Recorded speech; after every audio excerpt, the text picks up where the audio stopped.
This video will touch on basic copyright principles to keep in mind when creating video projects for research or educational purposes.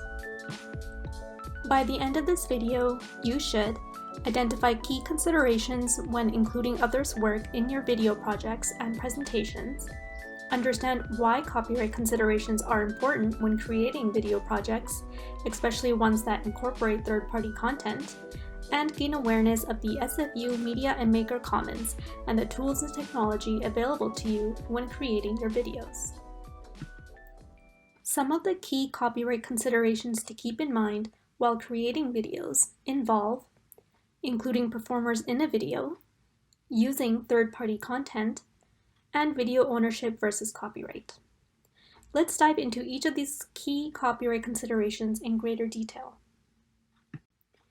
Including performers introduces new copyright considerations while creating video projects. Performers own the copyright in their performances, the same way an artist may own the copyright in their artwork, or a writer may own the copyright in their written works. Therefore, it's important to obtain permission from any performers that appear in your video prior to filming. Specifically, remember to always obtain permission from any people that appear in your video prior to filming. Always obtain permission from the speakers and/or organizers when filming public events, and always obtain permission from the relevant authorities when filming in public spaces, such as libraries, shopping centers, etc. Third-party content includes any copyrighted materials that are created by another person or organization. Third-party materials may include music, images, videos, and other works subject to copyright. It's important to remember that using third-party content may require permission from the copyright owner. However, there are a few exceptions when permission is not required. These exceptions are openly licensed materials, works that are no longer protected by copyright, fair dealing exceptions, and creating non-commercial user-generated content. Let's start with openly licensed materials. Some musicians and artists choose to apply a Creative Commons license to their works.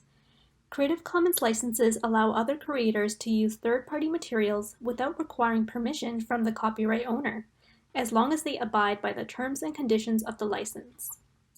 Let's talk a little bit about what Creative Commons is and delve into the types of Creative Commons licenses you may come across when seeking out openly licensed materials for your video projects.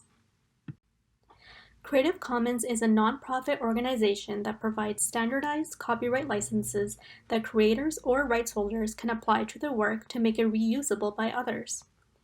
Creative Commons licenses essentially provide upfront permission to do a variety of things with the licensed work, without having to contact the copyright owner. Creative Commons licenses are made up of combinations of 4 conditions. BY means attribution, and requires that the creator be cited anytime the work is reused. SA means share alike, and it requires that if you modify, adapt, or remix the work, you must apply the same license to your resulting work. NC means non-commercial, and it prohibits commercial use of the work. Lastly, ND means no derivatives, and it means you cannot make derivatives or adaptations of the work. A derivative would be something that significantly changes the work and essentially creates something new, such as translating a work, creating a collage of images, and so on. There are 6 different Creative Commons licenses made up of combinations of these 4 conditions, and they all require attribution.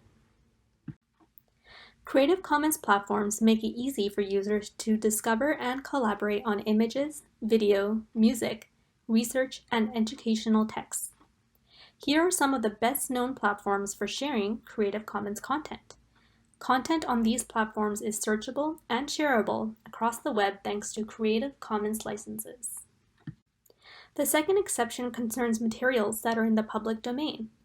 Public domain materials are no longer subject to copyright. In other words, once a copyright term expires on a work, it automatically enters the public domain. In Canada, the copyright lasts for the entire life of the creator, plus 50 years after their death. This is known as the Life plus 50 rule. Works that are no longer protected by copyright can be used by anyone, for anything, without permission and without any associated terms and conditions. The third exception are cases where fair dealing may apply. The fair dealing exception in the Copyright Act allows creators to use other people's copyright-protected materials for certain purposes, provided that the use or copying is fair. These purposes are education, research, private study, satire, parody, criticism, review, or news reporting. SFU has a fair dealing policy, which states how much you can copy for the purposes of education, research, and private study. It should be kept in mind that in order for your video to qualify under SFU's fair dealing policy, the video should only be distributed to your class. The copying limits laid out in the fair dealing policy will no longer be considered fair if the video is made publicly available outside of the Canvas course or the physical classroom. For audio and video, you can copy up to 10% of the work, or one track from an album as long as you are not breaking any technological protection measures, or TPMs. For images, you can copy one image from a compilation, for example, one image from a coffee table book, or up to 10% of a standalone image, for example, a painting or a poster. You cannot copy the entire standalone image. The fourth exception is Section 29.21 of the Copyright Act, which addresses the creation of non-commercial, user-generated content. This exception essentially states that an individual may use an existing work or a copy of one in the creation of a new work or other subject matter in which copyright subsists. This exception allows for recording a home video with music playing in the background, creating a collage of images and video clips, and uploading the resulting mashup works online. There are certain conditions you must follow in order to comply with this exception. Resulting works cannot be created for the purposes of advertising or selling something.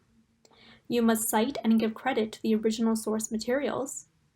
The work must not be an illegal, infringing copy of the work, for example, pirated music, and the resulting work must not negatively impact the market, that is, serve as a substitute for the original.